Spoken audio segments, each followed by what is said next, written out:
Assalamualaikum warahmatullahi wabarakatuh.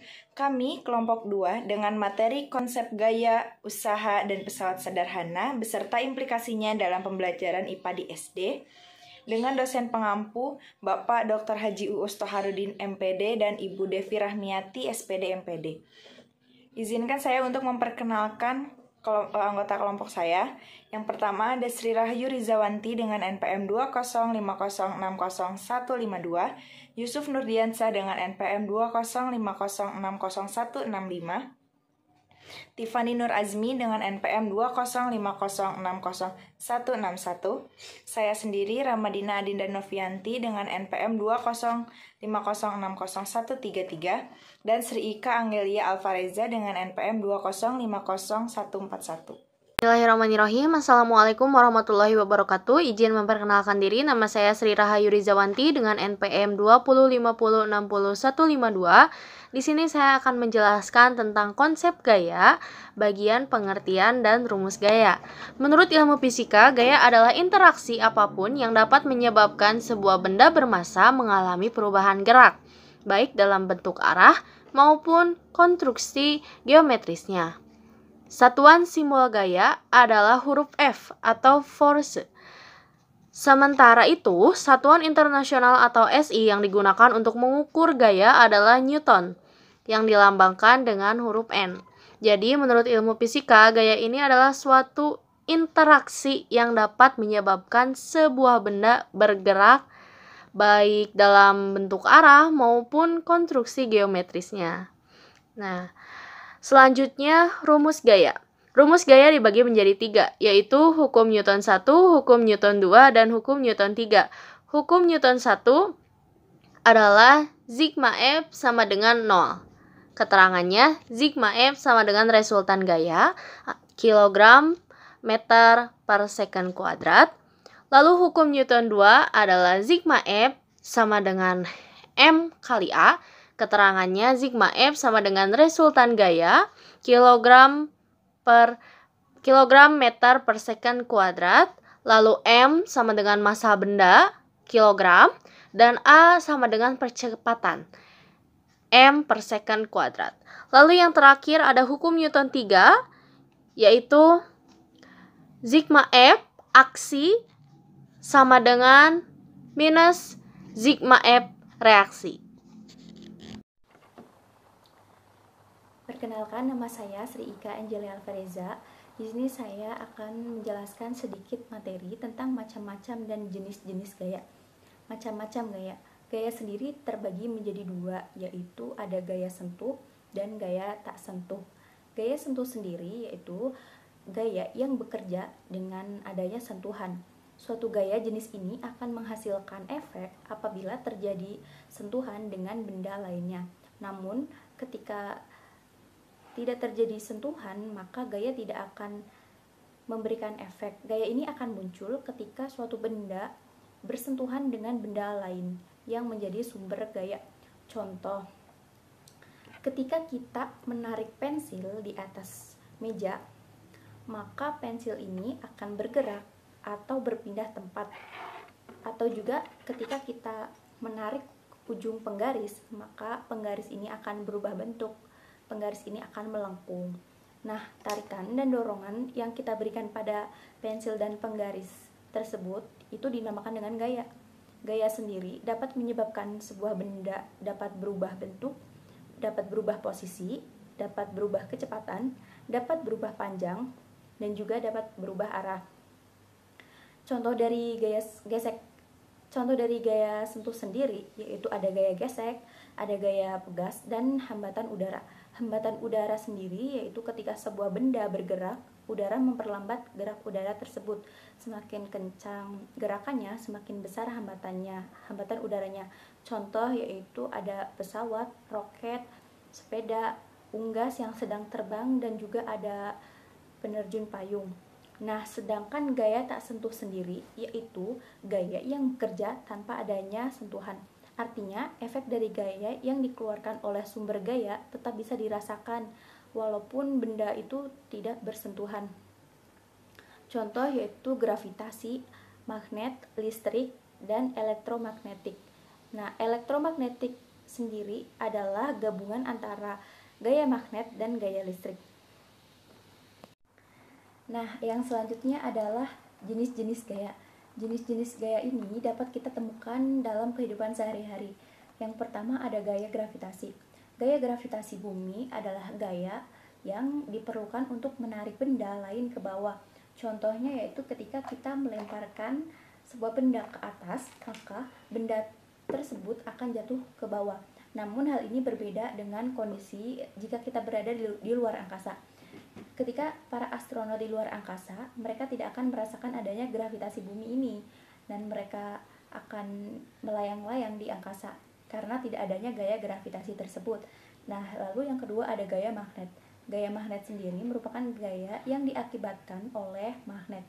Magnet sendiri memiliki dua kutub, yaitu kutub utara dan kutub selatan, yang bisa menyebabkan adanya gaya. Bentuk magnet sendiri bermacam-macam, ada yang berbentuk jarum, berbentuk huruf U, silinder, lingkaran, dan bentuk batang. Lalu yang ketiga ada gaya otot. Gaya otot adalah jenis gaya yang dilakukan oleh makhluk hidup yang memiliki otot di tubuhnya. Gaya ini bisa ditimbulkan dari adanya koordinasi antara struktur otot dengan rangka tubuh. Gaya otot sendiri termasuk ke dalam kelompok macam gaya tak sentuh, karena contohnya yaitu ketika seseorang mengangkat beban. Nah, untuk mengangkat beban tersebut, otot yang berada di tubuh kita itu berkoordinasi dengan rangka, sehingga kita mampu menggerakkan tangan untuk mengangkat beban yang ada. Lalu yang keempat ada gaya pegas. Gaya pegas adalah gaya yang dihasilkan oleh sebuah pegas. Gaya pegas memiliki sifat elastis. Gaya ini muncul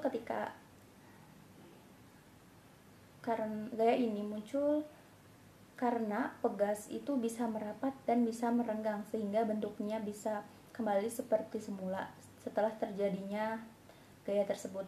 Gaya pegas contohnya yaitu ketika kita memainkan karet. Ketika kita mencoba untuk menarik karet, maka karet tersebut itu akan kembali lagi ke bentuk semula. Atau juga ketika kita menarik anak panah dari busurnya. Lalu yang kelima ada gaya gesek. Gaya gesek adalah jenis gaya yang muncul akibat adanya sentuhan langsung antara dua permukaan benda. Gaya gesek memiliki arah yang selalu berlawanan dengan arah gaya benda. Besar kecilnya gaya gesek itu ditentukan oleh halus kasarnya suatu permukaan benda. Nah, semakin halus permukaan benda, maka semakin kecil gaya gesek yang muncul. Namun sebaliknya, ketika semakin kasar suatu permukaan benda, maka gaya gesek yang dihasilkan itu akan besar. Gaya gesek ini dibedakan menjadi dua jenis, yaitu gaya statis dan gaya kinetis. Gaya gesek statis adalah gaya yang bekerja pada suatu benda diam hingga tepat saat benda akan bergerak, sementara gaya gesek kinetis adalah gaya yang bekerja saat benda bergerak. Contoh gaya gesek yaitu ketika suatu benda atau adanya gesekan dua permukaan benda yang saling bersentuhan, ya seperti tadi contohnya ketika kita menggeserkan pensil dari meja. Lalu yang keenam ada gaya mesin. Gaya mesin adalah gaya yang dihasilkan dari kerja mesin. Contohnya yaitu terdapat pada kendaraan mobil, peralatan elektronik, dan lainnya. Gaya mesin ini dinilai sangat efektif dalam membantu manusia untuk memudahkan pekerjaannya. Lalu yang terakhir ada gaya listrik. Nah, gaya listrik adalah jenis gaya yang dihasilkan oleh benda yang bermuatan listrik dengan medan listrik. Contohnya yaitu seperti kipas angin yang bekerja dengan cara mengubah energi listrik menjadi energi gerak. Selain itu, lampu yaitu mengubah energi listrik menjadi cahaya, dan masih banyak contohnya. Selain itu ada juga yang bernama gaya listrik statis. Gaya listrik statis sendiri adalah kekuatan yang dimiliki benda yang bermuatan listrik untuk menarik benda-benda di sekelilingnya. Contohnya gaya listrik statis adalah saat kita mencoba menggosok-gosokkan penggaris pada rambut kering. Nah, kemudian didekatkan tuh penggaris tersebut pada sobekan kertas kecil-kecil. Nah, maka sobekan kertas kecil-kecil tersebut akan menempel pada penggarisnya. Pasti kita udah pernah nyoba tuh pas waktu masih SD. Nah, artinya itu apa? Artinya, penggaris yang sudah digosok-gosokkan ke rambut kering itu memiliki muatan listrik dan mampu menarik potongan kertas.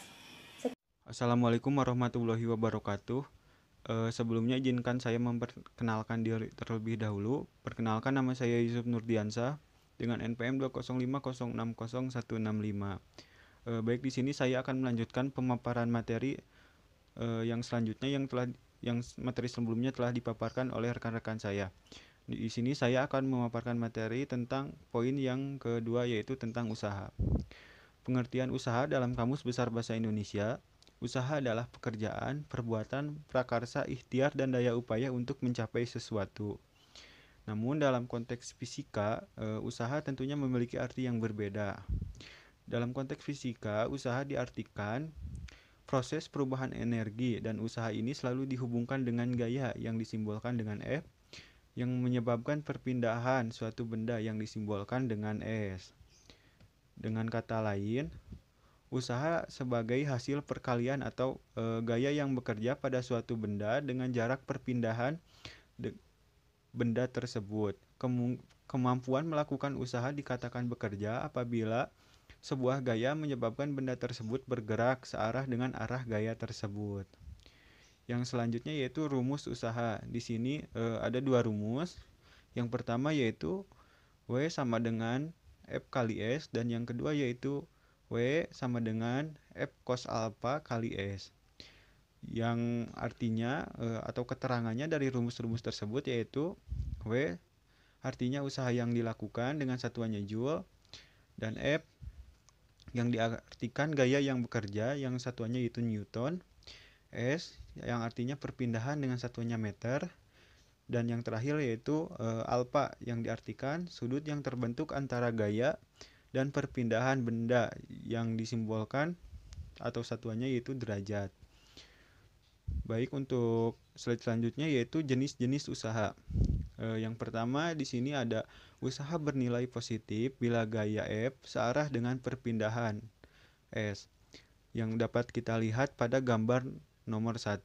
Yang kedua yaitu usaha bernilai negatif bila gaya F berlawanan arah dengan perpindahan atau S, yang rumusnya yaitu W sama dengan min F kali S, yang dapat kita lihat contohnya itu pada gambar nomor 2. Yang terakhir yaitu usaha nol bila gaya yang bekerja pada F tegak lurus perpindahan S. Mungkin pemaparan yang saya bisa sampaikan dicukupkan sekian. Saya kembalikan kepada moderator. Untuk waktunya terima kasih. Wassalamualaikum warahmatullahi wabarakatuh. Kenalkan, nama saya Tiffany Nur Azmi dengan NPM 205060161. Kali ini saya akan membahas dan melanjutkan materi pembelajaran selanjutnya, yaitu materi yang terakhir, yaitu mengenai pesawat sederhana. Nah, sebenarnya pesawat sederhana itu apa sih? Mari kita bahas. Pesawat sederhana merupakan prinsip sesuatu yang memudahkan aktivitas manusia, meliputi tuas, bidang miring, katrol, dan roda berporos. Dilihat dari kegunaannya, pesawat sederhana terbagi lagi menjadi 4 jenis, yaitu ada pengungkit atau tuas, lalu ada bidang miring, yang ketiga ada katrol, dan yang keempat, yang terakhir yaitu roda berporos. Nah, keempat jenis tersebut masing-masing mempunyai rumusnya. Yang pertama, untuk rumus tuas atau pengungkit, yaitu WL, beban, sama dengan FL, kuasa. Lalu yang kedua, rumus keuntungan mekanis bidang miring, yaitu KM sama dengan S per jam, lalu F sama dengan K sama dengan W per KM, sama dengan WH per S. Lalu rumus yang ketiga yaitu rumus katrol tunggal, sama F sama dengan W. Dan rumus yang terakhir yaitu rumus roda berporos, rumusnya yaitu KM sama dengan R roda atau R poros. Sekian pembahasan materi dari saya. Mohon maaf bila ada kesalahan kata. Dan selebihnya saya ucapkan terima kasih. Assalamualaikum warahmatullahi wabarakatuh. Implikasi konsep gaya, usaha, dan pesawat sederhana dalam pembelajaran IPA di SD. Yang pertama, sebagai guru, di mana akan memudahkan kita sebagai calon guru untuk memahami materi-materi tersebut, serta mengetahui apa saja manfaat-manfaat yang sangat penting dalam mempelajari dan memahami konsep-konsep gaya, usaha, dan pesawat sederhana, dan juga bagaimana cara kita menyampaikan kelak kepada siswa, karena siswa itu harus benar-benar mengerti materi tersebut agar tidak salah mengimplementasikan atau menerapkannya dalam kehidupannya sehari-hari. Yang kedua, implikasinya terhadap siswa. Dengan mempelajari ini, siswa akan lebih mengerti dan memahami materi-materi yang melingkup tentang konsep-konsep dari gaya, usaha, dan pesawat sederhana. Siswa pun dapat mengimplikasikannya ke dalam kehidupan sehari-hari sehingga dapat memudahkan mereka untuk melakukan kegiatan mereka. Contohnya, dalam konsep gaya sendiri, siswa akan mengetahui apa itu pengertian gaya, apa itu rumus gaya, apa itu macam-macam gaya, serta jenis-jenis gaya. Sama halnya dengan memahami apa itu usaha. Dan juga kemudahan dari adanya pesawat sederhana itu apa. Nah, dengan mempelajari itu semua, akan menambah wawasan dan ilmu pengetahuan siswa dalam mempelajari materi-materi tersebut di konsep dasar IPA di SD. Baik, sekian yang dapat kelompok kami sampaikan. Mohon maaf apabila ada kekurangan. Terima kasih atas perhatiannya. Wassalamualaikum warahmatullahi wabarakatuh.